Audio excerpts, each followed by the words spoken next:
Hey, I'm Brian Van, SportbikeTrackYou.com, and today I'm going to show you how to change the shield on the Arai Quantam-X helmet.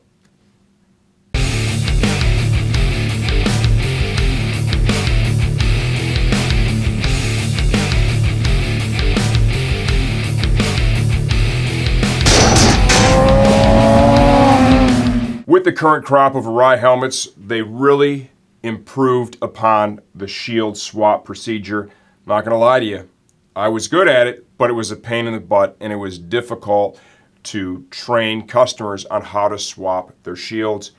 With the VOS system, they have improved that. It is now very easy to replace.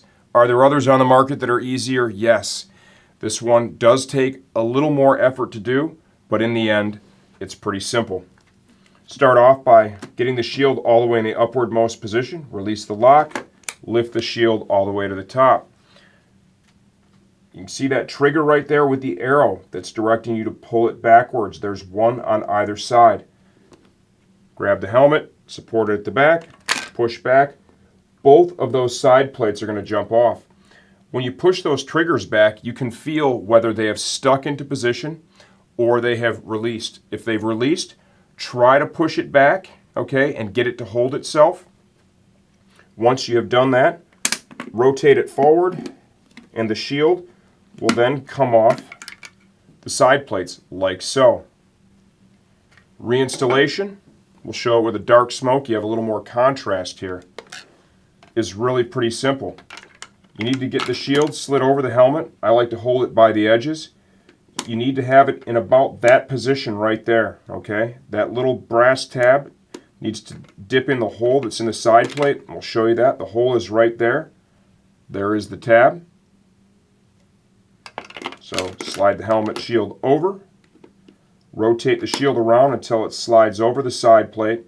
And now rotate up until it drops into that channel. From here, grab the side plate. You can see we have a tab right here. It's a hook. It needs to interact with this portion of the side plate. Slide it over, and then put some downward pressure. You'll see this trigger snap. Grab a hold of it, make sure it's locked into position. Let's go over to the other side now. Grab a hold of the shield by the edges. Rotate it until it slides over the side plate, like so. Rotate again. The tab drops into the channel. Grab your side plate, slip it over, push down. You can see the tab react. Before you take the helmet out for a ride, I want you to cycle through the shield a couple of times to make sure you have everything locked into position. You've got good, smooth action. One more time. Pull back. Release the side plates, like so. Let's say that the trigger is not holding itself in position, right? I've seen that a few times where it doesn't want to stay locked.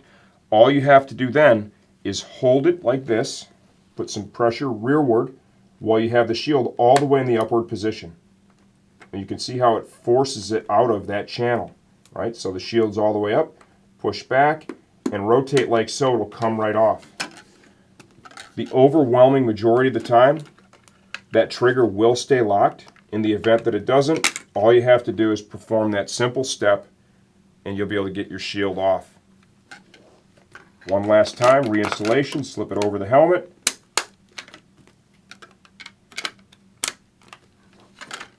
Other side.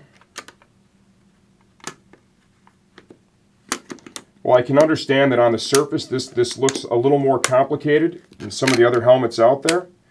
You know, understand, this isn't just a helmet, this is an Arai. This is a feat of engineering, right? This is a representation of some serious real-world craftsmanship. If you have any questions, leave them in the comments section of this video. I answer all that stuff myself, and I'm happy to help you get the same result from your projects we do ours.